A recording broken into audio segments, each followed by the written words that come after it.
أعوذ بالله من الشيطان الرجيم. بسم الله الرحمن الرحيم.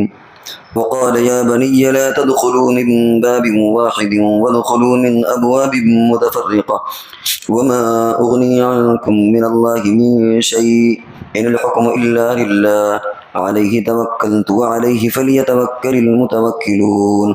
ولما دخلوا من حيث أمرهم أبوهم ما كان يغني عنهم من الله من شيء إلا حاجة في نفس يعقوب قضاها وإنه لذو علم لما علمناه ولكن أكثر الناس لا يعلمون.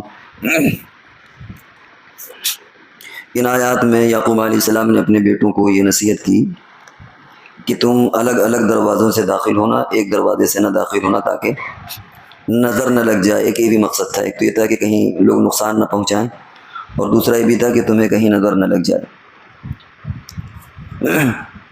نظر حق ہے، کل یہ بات آئی، اور نظر اپنوں کی بھی لگ جاتی ہے اور دوسروں کو بھی لگ جاتی ہے. کبھی ماں باپ کی نظر اپنے بچوں پر لگ جاتی ہے، بھائی کی نظر بھائی پر، بھائی کی نظر بہن پر، بہن کی نظر بھائی پر، شوہر کی بیوی، بیوی کی شوہر پر.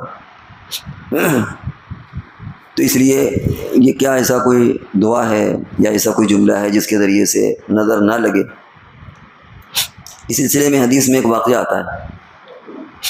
ایک صحابی تھے سہل بن حنیف یا حنیف، وہ نہا رہے تھے، اور نہانے میں ظاہر ہے کہ آدمی اوپر کے کپڑے اتار دیتا ہے، اگر کھلے میں نہاتا ہے تو نیچے لنگی پہنے اوپر کپڑے اتار دیے.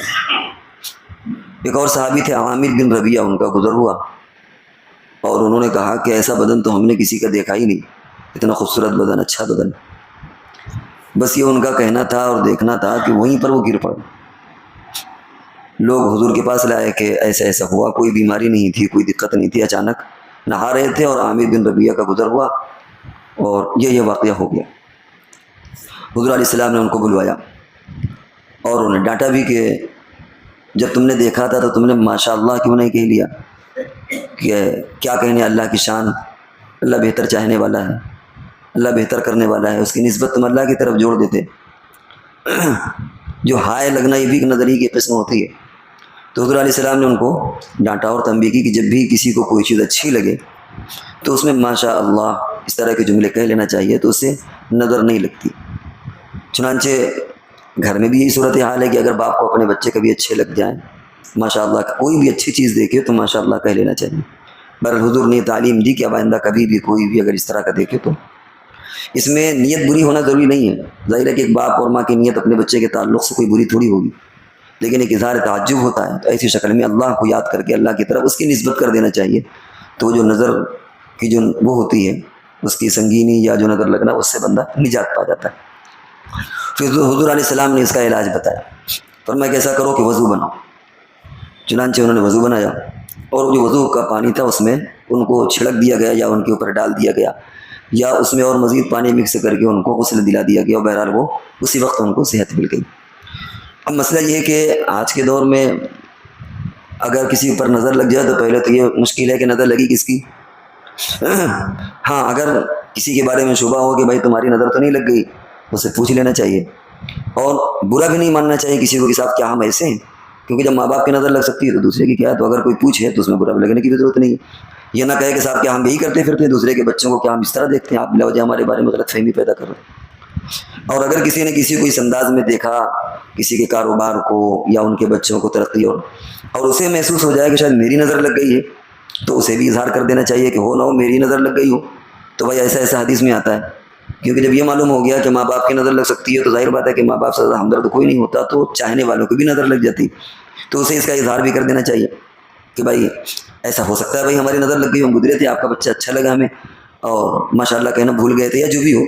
تو ایسے وقت میں کیا ہوگا کہ وہ جو وضو والا فارمولہ ہے کہ وضو کر کے اس پر پانی ڈال دیا جائے، ممکن ہے شفا مل جائے. اگر نظر لگی ہوگی شفا مل جائے گا، اور اس کی نظر نہیں ہے تو پھر وہ دوسرے ڈاکٹری علاج ہیں جو بھی اس کا آگے کا مرحلہ ہے. تو اس میں ایک دوسرے سے اگر پوچھ لیا جائے، کوئی آدمی کسی سے پوچھ لے یا خود وہ بندہ اظہار کر دے، تو طرفین سے کسی کو برا ماننے کی ضرورت نہیں. نہ اس کو برا ماننے کی ضرورت ہے جس نے پوچھا، اور نہ اس کو یہ جس سے پوچھا جائے.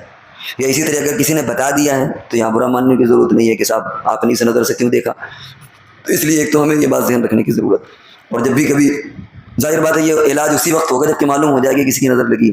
معلوم ہی نہ ہو تو اس میں کر نہیں سکتے. اگر شبہ ہو کہ شاید اس کی ہو تو اس کو بھی عمل کر دینا چاہیے. اگر کوئی کہے کہ بھائی تم وضو بنا کے پانی دے دو تو اس کو یہ کام کر دینا چاہیے کہ بھائی حدیث میں آیا ٹھیک ہے بھائی اگر ہمارے وضو سے آپ کو بھلا ہوتا ہے, ہمارے اوپر آپ کو شبہ ہے اور ہمارے وضو سے آپ کو فائدہ ہوتا ہے تو ٹھیک ہے وضو بنائے دیتے ہیں, آپ جا کر کے اس پر پانی ڈال دیں یا پانی چھڑک دیں, اس سے اس کو غسل دے دیں. یہ تو رہا عمل کرنے کے تعلق سے. اب رہا یہ کہ نظر کا علاج کچھ دوسرے طریقے سے بھی ہوتا ہے, جس میں حضور صلی اللہ علیہ وسلم نے کچھ دعائیں سکھائی ہیں کہ کن دعاؤں کے ذریعے سے ہم اپنے آپ کو بچا سکتے ہیں. مثال کے طور پر ان میں ایک دعا تھی اعوذ بکلمات اللہ التامات من شر ما خلق. اے اللہ ہم آپ کی پناہ چاہتے ہیں, ہم آپ کی پناہ میں آتے ہیں ان تمام شرور و فتن سے جو بھی آپ نے پیدا کیا ہے دنیا میں سبق کے لائن سے جو چیز آپ نے پیدا کیا ہے ہم ان سے آپ کی پناہ میں آتے ہیں. ایک اور دعا ہے, اسے آدمی کو یاد بھی کر سکتا ہے, لکھ بھی سکتا ہے. اعوذ بکلمات اللہ التامات من کل شیطان وہامہ وعین اللامہ.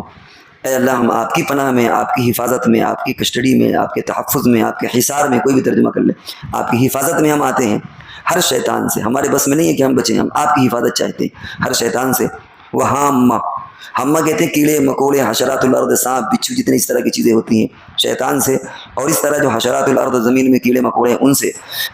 ومن کل عین لامہ, اور ملامت کرنے والی آنکھ سے, یعنی وہی نظر لگانے والی آنکھ سے بھی ہم آپ کی پناہ میں چاہتے ہیں. اور اس طرح اگر چھوٹا بچہ ہے تو آپ یہ الفاظ لکھ کر کے اس کے گلے میں بھی ڈال سکتے ہیں, اس کو دم بھی کر سکتے ہیں, اپنے اوپر پھونک سکتے ہیں, اسی طرح بچے کے اوپر پڑھ کے دم کر سکتے ہیں, پانی میں دم کر کے پڑھ سکتے ہیں. یہ سب چیزیں بڑی ایزی ہیں. آپ کسی سے دعاؤں کو لکھوا لیں اور اس کو یاد کر لیں, اس پر عمل کریں تو ایسی شکل میں جہاں ہمیں پتہ ہی نہیں کسی نے نظر لگائی ہے, یا یہ کہ ہمیں ڈر ہے کہ ابھی لوگوں کے اندر اتنا دینی جذبہ نہیں ہے, حدیث کی معلومات نہیں ہے. اگر ہم نے پوچھا تو بلا وجہ کا جھگڑا کھڑا ہے, لوگ کہیں گے لیجیے صاحب برا مان جائے گا وہ, تو ایسی شکل میں کیا کریں, آپ کو پھر کام نہ کریں کہ آپ وضو بنا کے دے دیجئے, یا کیونکہ ممکن ہے اس کو برا لگ جائے. ایسی شکل میں پھر ان دعاؤں کا سہارا لینا چاہیے. اسی طریقے سے سورہ فاتحہ ہے, آیت الکرسی ہے, اور جو سورہ بقرہ کی آخری آیات ہیں, اسی طرح چاروں کل پڑھ لیجئے آپ, اور درود شریف پڑھ لیجئے. یہ ایک ایسا حصار ہے کہ ہر بندے کو یہ عمل کرنا چاہیے سوتے ٹائم ہے. ویسے بھی دن میں خود پڑھ کر کے دم کر لے, اپنے بچوں پر دم کر لے. اور اسی طریقے سے روایتوں میں بھی آتا ہے کہ ہاتھ پر پھونک کر کے بدن پر پھیر لے صبح اور شام. تو یہ جو تمام چیزیں اللہ تعالیٰ ان چیزوں سے حفاظت رکھے گا. تو یہ ایک مختصر سا ایک فارمولہ اور علاج ہے, ایک عمل کے تعلق سے اور ایک دعاؤں کے تعلق سے. اگر ہم یہ کریں گے تو انشاءاللہ ہم ان تمام چیزوں سے محفوظ رہیں گے.